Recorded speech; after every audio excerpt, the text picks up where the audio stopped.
ರಾಜೇಂದ್ರಗಂಜ್ನಿಂದ ತಿರುಪತಿಯವರೆಗೆ Ganj ಯುವಕರಿಂದ cycle ಜಾಥಾದ ಮೂಲಕ ದಾರಿಯುದ್ದಕ್ಕೂ ಸಸಿ ನೆಡುವ ಮತ್ತು ಸಸಿ ವಿತರಿಸುವ ಕಾರ್ಯಕ್ರಮವನ್ನು ಯುವಕರ ಮುಖಂಡರಾದ ನರಸರೆಡ್ಡಿ ಅವರ ನೇತೃತ್ವದಲ್ಲಿ ಕಳೆದ 11 ವರ್ಷಗಳಿಂದಲೂ ಪರಿಸರದ ಬಗ್ಗೆ ಜಾಗೃತಿ ಮೂಡಿಸುವ ಹಾಗೂ ಸೈಕಲ್ ಜಾಥಾವನ್ನು ಹಮ್ಮಿಕೊಂಡು ಜನರ ಮೆಚ್ಚುಗೆಗೆ ಪಾತ್ರರಾಗಿದ್ದಾರೆ. ದಿನಾಂಕ 8ರಂದು ಬೆಳಗಾಂ ಮುಂಜಾನೆ ರಾಜೇಂದ್ರಗಂಜ್ನಲ್ಲಿ ಯಾತ್ರೆಗೆ ಬೇಕಾದ ಸಲಕರಣೆಗಳನ್ನು ತುಂಬಿದ ವಾಹನಕ್ಕೆ ಮತ್ತು ಸೈಕಲ್ಗಳಿಗೆ ಪೂಜೆ ಸಲ್ಲಿಸುವ ಮೂಲಕ ರಾಜೇಂದ್ರಗಂಜ್ ವೃತ್ತ, ಚಂದ್ರಮೌಳೇಶ್ವರ ವೃತ್ತ, ಸರ್ದಾರ್ ವಲ್ಲಭಭಾಯಿ ಪಟೇಲ್ ವೃತ್ತ, ಶೆಟ್ಟಿಬಾಯಿ ವೃತ್ತ, ಎಲ್ವಿಡಿ ಕಾಲೇಜ್ ವೃತ್ತ, ಮಡಿವಾಳ ಮಾಚದೇವರ ವೃತ್ತ ಹಾಗೂ ಮಂತ್ರಾಲಯ ರಸ್ತೆಯಲ್ಲಿರುವ ತಾಯಮ್ಮ ದೇವಿಗೆ ಪೂಜೆ ಸಲ್ಲಿಸಿ ಮುಂದೆ ಸೈಕಲ್ ಜಾಥಾ ಬೆಳೆಸಿದರು.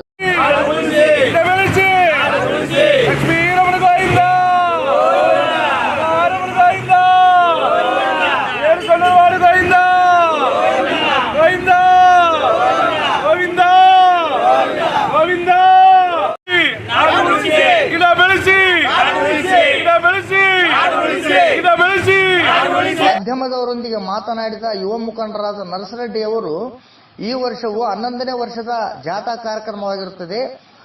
ರಾಯಚೂರಿನಿಂದ ತಿರುಪತಿಗೆ ಸೈಕಲ್ ಜಾಥಾದ ಮೂಲಕ save the tree save the life ಎಂಬ ಸ್ಲೋಗನ್ ಅನ್ನಿಟ್ಟುಕೊಂಡು ಗಿಡ ಬೆಳೆಸಿ ನಾಡು ಉಳಿಸಿ, ಗಿಡಗಳು ಬೆಳೆದರೆ ಮಳೆ ಬೆಳೆ ಸಮಯಕ್ಕೆ ಸರಿಯಾಗಿ ಬಂದು ಸಾರ್ವಜನಿಕರು, ರೈತಾಪಿ ವರ್ಗದವರು, ದೇಶದ ವೀರ ಯೋಧರು, ಜನಸಾಮಾನ್ಯರು ಸುಖ ಶಾಂತಿ ಆರೋಗ್ಯ ನೆಮ್ಮದಿಯಿಂದ ಇದ್ದು ನಾಡು ಅಭಿವೃದ್ಧಿಯಾಗುತ್ತದೆ, ದೇಶವೂ ಅಭಿವೃದ್ಧಿಯಾಗುತ್ತೆ ಎಂಬ ಉದ್ದೇಶದಿಂದ ಈ ಜಾಥಾ ಕಾರ್ಯಕ್ರಮವನ್ನು ಹಮ್ಮಿಕೊಂಡಿದ್ದೇವೆ ಎಂದು ಹೇಳಿದರು. ದಾರಿಯುದ್ದಕ್ಕೂ ಶಾಲಾ ಕಾಲೇಜು, ಮಠ ಮಂದಿರ, ಮಸೀದಿ ಹಾಗೂ ಚರ್ಚ್ಗಳಲ್ಲಿ ಸಸಿ ನೆಟ್ಟು ಜನರಿಗೆ ಪರಿಸರದ ಬಗ್ಗೆ ಅರಿವನ್ನು ಮೂಡಿಸುತ್ತಾ ಮುಂದೆ ಪ್ರಯಾಣ ಬೆಳೆಸುತ್ತೇವೆ. ರಾಯಚೂರಿನಿಂದ ತಿರುಪತಿವರೆಗೆ ಸೈಕಲ್ ಜಾಥಾ ಮಾಡುವುದರಿಂದ ನಮಗೂ ಆರೋಗ್ಯದಲ್ಲಿ ದೈಹಿಕವಾಗಿ ಮಾನಸಿಕವಾಗಿ ಆರೋಗ್ಯವಂತರಾಗುತ್ತೇವೆ.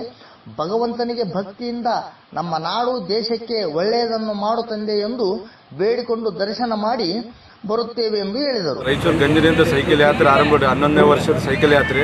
ನಮ್ಮ ಸೈಕಲ್ ಯಾತ್ರೆ ತಿರುಪತಿವರೆಗೆ ಇರ್ತದೆ. ಪ್ರತಿ ವರ್ಷ ಇದು 11ನೇ ವರ್ಷ ನಮ್ಮ ಸೈಕಲ್ ಯಾತ್ರೆ.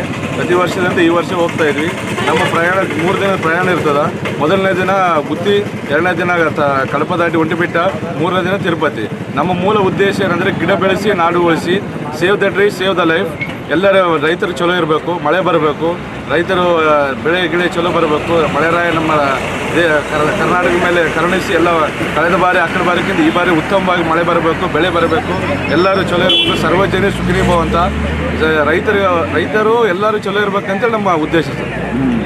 ಎಷ್ಟು ಜನ ಭಾಗವಹಿಸ್ತೀರಿ ಇದರಲ್ಲಿ? ನಮ್ಮ ಪ್ರತಿ ವರ್ಷ 15ರಿಂದ 16 ಜನ ಹೋಗ್ತಾ ಇದ್ವಿ ಸರ್. ಈ ಸಾರಿಗೆ 15 ಜನ ಸೈಕಲ್ ಯಾತ್ರೆಯಲ್ಲಿ ಪಾಲ್ಗೊಂಡಿದ್ವಿ. ಈ ಸಂದರ್ಭದಲ್ಲಿ G Thimmareddy, U Veeresh, S Raviraj, G Somashekhar, Eerappa, B Mallesh, K Naresh, G Venkatesh, B Eshwar, Akshay, Venkatesh, Raju, N Bheemareddy ಹಾಗೂ ಇನ್ನಿತರರು ಉಪಸ್ಥಿತರಿದ್ದರು.